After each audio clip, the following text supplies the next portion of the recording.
বিগত 2 দশকে এই প্রথমবার ওয়ানডে ক্রিকেটে আইসিসির বর্ষসেরা একাদশে নেই কোনো ভারতীয়। এর আসল কারণ কি জানুন এই ভিডিওতে।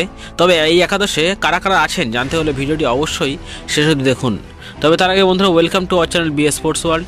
ভিডিওটা না কেটে সম্পূর্ণ দেখুন, আর ভালো লাগলে অবশ্যই একটি লাইক ও শেয়ার করতে পারেন। গত শুক্রবার একদিনের ক্রিকেটে বর্ষসেরা একাদশ প্রকাশ্যে করেছে আইসিসি। 2024 সালে একদিনের ক্রিকেটে যারা ভালো খেলেছেন তাদের নিয়ে এই একাদশ গড়া হয়েছে। তবে এই ক্রিকেটারদের তালিকায় নাম নেই কোনো ভারতীয়ের। শুধু তাই নয়, অস্ট্রেলিয়া, দক্ষিণ আফ্রিকা, ইংল্যান্ড, বাংলাদেশের ক্রিকেটাররাও স্থান পাননি। ইতিহাসে এই প্রথমবার এমন অবস্থা। তবে কেন এমন হলো?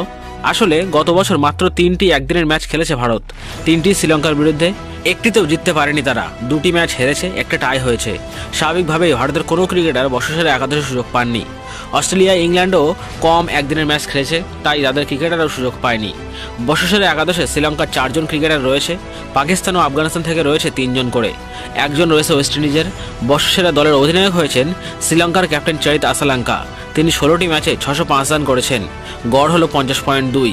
একটি 17 রান এবং 4টি অর্ধশত রান রয়েছে। গত বছর 18টি একদিনের ম্যাচ খেলেছে তারা, বাকি সব দেশের চেয়ে বেশি।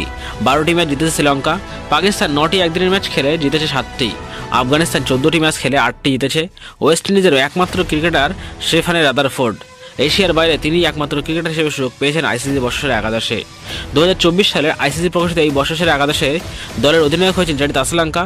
ওপেনার সহ দলে রয়েছেন সাইম আয়ুব, রহমানুল্লাহ গুরবাস, পাথুম নিশাঙ্কা, কুশাল মেন্ডিস, স্টেফান রাদারফোর্ড, আজমতুল্লাহ আবরেদাই, ওয়ানান্দু হাসিরাঙ্গা, শাহিন আফ্রিদি, হ্যারিস রউফ ও আল্লাহ গাজনাফার। তো বন্ধুরা, আপনারা কি এর আগে কখনো এমন ঘটনা ঘটতে দেখেছেন যে বর্ষসেরা একাদশে ভারত সহ অস্ট্রেলিয়া, ইংল্যান্ডের মতো কোনো দলের প্লেয়ার নেই?